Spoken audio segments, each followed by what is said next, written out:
শীতের মরশুম তো চলেই এলো বন্ধুরা, তার জন্য এই বাঁধাকপি দিয়ে আজকে একটা নতুন রেসিপি আপনাদের বলবো। তো তার জন্য আমি প্রথমে বাঁধাকপিটাকে লম্বা লম্বাভাবে কেটে নেব, নিয়ে এটা ভালো করে ধুয়ে নেব। নিয়ে কড়ার মধ্যে এই বাঁধাকপি কটাকে দিয়ে তার ভিতরে লবণ আর কিছু পরিমাণ জল দিয়ে কিছুক্ষণের জন্য ভাপিয়ে নেব।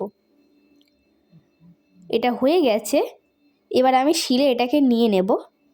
তার ভিতরে দিয়ে দেবো একটা শুকনো লঙ্কা, একটা কাঁচা লঙ্কা আর কিছু পরিমাণ কালো জিরে দিয়ে এটা ভালো করে বেটে নেব।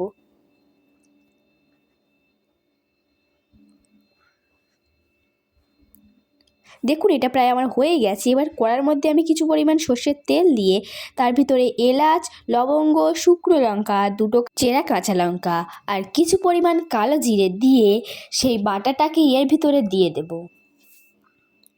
দিয়ে এটা ভালো করে নেড়ে নেব।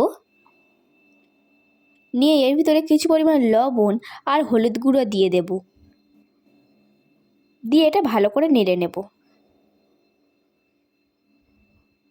কিছুক্ষণ পরে দিয়ে দেবো এর ভিতরে কিছু পরিমাণ চিনি, দিয়ে ভালো করে নেড়ে নেব। ওহ, এটা তো বলাই হলো না, এটা কি রেসিপি! এটা তো বাঁধাকপি বাটা। আপনারা যারা এটা ট্রাই করেননি অবশ্যই করে দেখবেন, এটা খেতে দারুণ হয়েছিল। এর উপরে কিছু পরিমাণ ধনিয়া পাতা দিয়ে দেবো। টাটা।